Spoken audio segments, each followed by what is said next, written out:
ஸ்ரீராமஜெயம் ஸ்ரீராமஜெயம். நம்முடைய ஜோதிட சொந்தங்கள் அனைவருக்கும் எளியவனின் இனிய நல்வாழ்த்துக்கள்.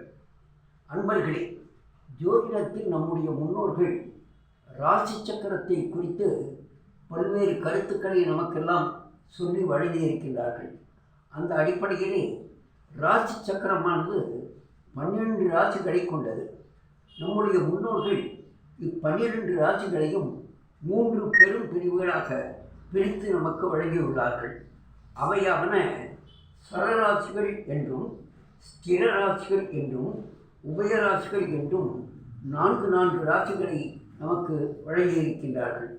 சரராசிகள் என்று சொல்லக்கூடியவை அத்தோடு மேலும்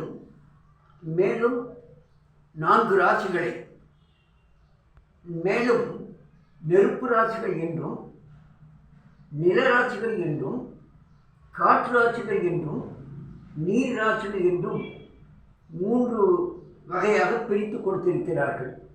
அவற்றை விளக்கி உங்களோடு பகிர்ந்து கொள்வதில் மனமகிழ்ச்சி கொள்கின்றேன். காலபுருஷனுக்கு லக்னமாக மேஷத்தை குறிப்பிட்டார்கள். நண்பர்களே, காலபுருஷ லக்னத்தினுடைய 1, 4, 7, 10 ஆகிய 4 ராசிகளும் சரராசிகள் என்று குறிப்பிட்டார்கள். அவையாவன இந்த சரராசிகள் என்று குறிப்பிடப்பட்ட அந்த 4 ராசிகளும் மேஷம், கடகம், துலாம் மற்றும் மகரம் ஆகிய 4 ராசிகளாகும். இந்த 4 ராசிகளும் சரராசிகளாகும். காலபுருஷ லக்னத்தின் 2, 5, 8, 11 ஆகிய 4 ராசிகள் ஸ்திர ராசிகள் ஆகும். அந்த ஸ்திர ராசிகளான 4 ராசிகளும் ரிஷபம், சிம்மம், விருச்சிகம் மற்றும் கும்பம் ஆகிய இந்த 4 ராசிகளும் ஸ்திர ராசிகள் ஆகும்.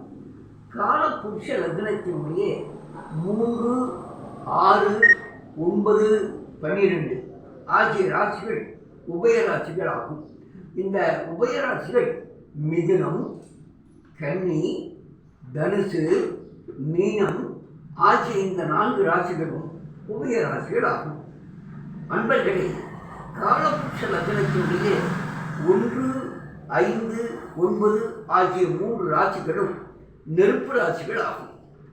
அவையாவன மேஷம், சிம்மம், தனுசு ஆகிய இந்த 3 ராசிகளும் நெருப்பு ராசிகள் ஆகும். காலபுருஷ லக்னத்தினுடைய 2, 6, 10 ஆகிய 3 ராசிகளும் நிலராசிகள் ஆகும். அவையாவன ரிஷபம், கன்னி, மகரம். மேலும் காலபுருஷ லக்னத்தினுடைய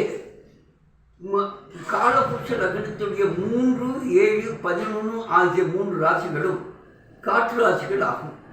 அவையாவன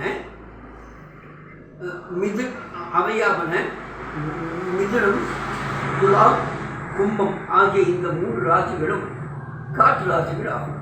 காலபுருஷ லக்னத்தினுடைய 4, 8, 12 ஆகிய 3 ராசிகளும் நீர் ராசிகளாகும். அவையாவன கடகம், விருச்சிகம் மற்றும் மீனமாகும். நண்பர்களே, இதுவரை உங்களுக்கு இந்த 12 ராசிகளை குறித்து சரராசிகளையும், திரராசிகளையும், உபயராசிகளையும் மற்றும் நெருப்பு ராசிகளையும், நிலராசிகளையும், காற்று ராசிகளையும், நீர் ராசிகளையும் குறிப்பிட்டிருக்கிறேன். நாளைய தினம் இதனுடைய குணாதிசயங்களை பற்றி பார்ப்போம். வணக்கம், நன்றி.